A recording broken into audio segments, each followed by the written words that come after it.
I had caught the Young Justice preview episode back in December. Yeah, I saw the trailer for the new episode, and I didn't get a chance to watch it last night. It was it's the playoffs, and all of my roommates are watching football, so no TV. It's okay. I would say you'd put new in quotations for that episode. Back in December, they had shown this 2-hour preview. So it was 4 episodes put into one big one. That was awesome. And they were like, hey, it's premiering in January. Come watch it in January. Me and my brother go downstairs. We turn on the big screen. Yeah, we're going to watch some Young Justice. Turn it on. It's the first part of the episode they were showing in December. Oh, that's killer. That is... Oh, I hate it when shows do that. So basically, we have to wait 2 months for a new episode of Young Justice, if you saw the preview. That sucks. And it's probably not even as well cut together because they had to cut up 2-hour episodes into 4 regular episodes.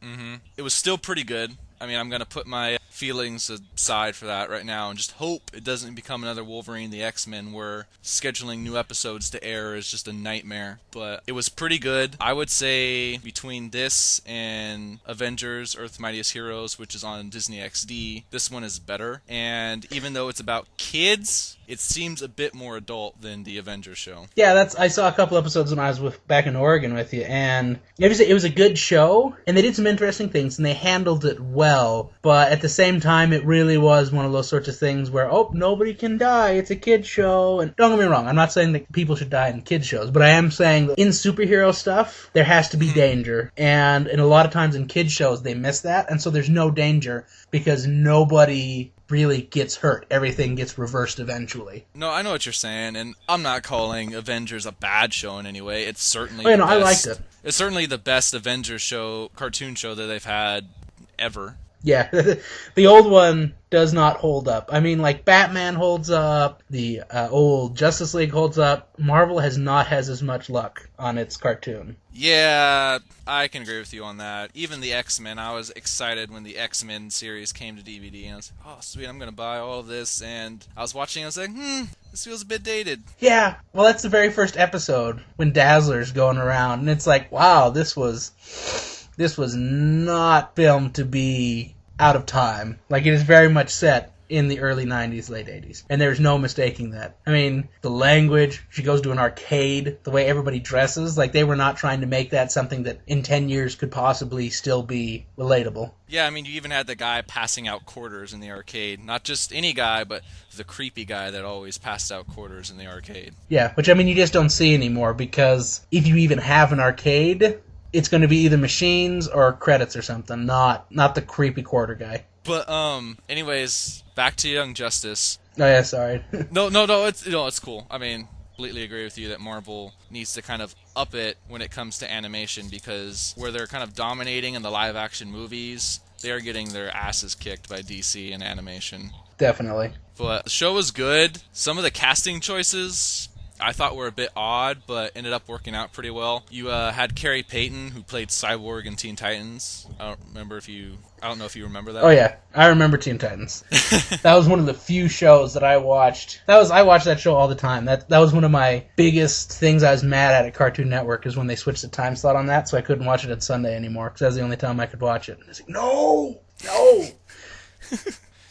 Oh, lucky for you, I bought all the DVDs, right? Oh yeah, no, so I got to experience it after it had been off air and get to go through my, oh man, like, that's the worst part about watching a show that's off air, is when you get to the end and you're like, oh shoot, there's no more episodes. Exactly, like The Last Airbender. I always feel sad. I'm like, oh, it's like, oh cool, the story's over. Oh, but I'm glad to hear that they might be coming out with another one. So. Oh, they are actually. It's been confirmed for a while. Yeah. Oh, I'm behind the times. We should talk about that next episode. Yeah, definitely. But yeah, so you had Carrie Payton, who played Cyborg, and then he's playing Aqualad. Which when I heard Carrie Payton was going to be playing him, I was like, so does this mean that it's just going to be Cyborg, but water Cyborg? I expected a very similar. Especially since Robin's going to still be in the group.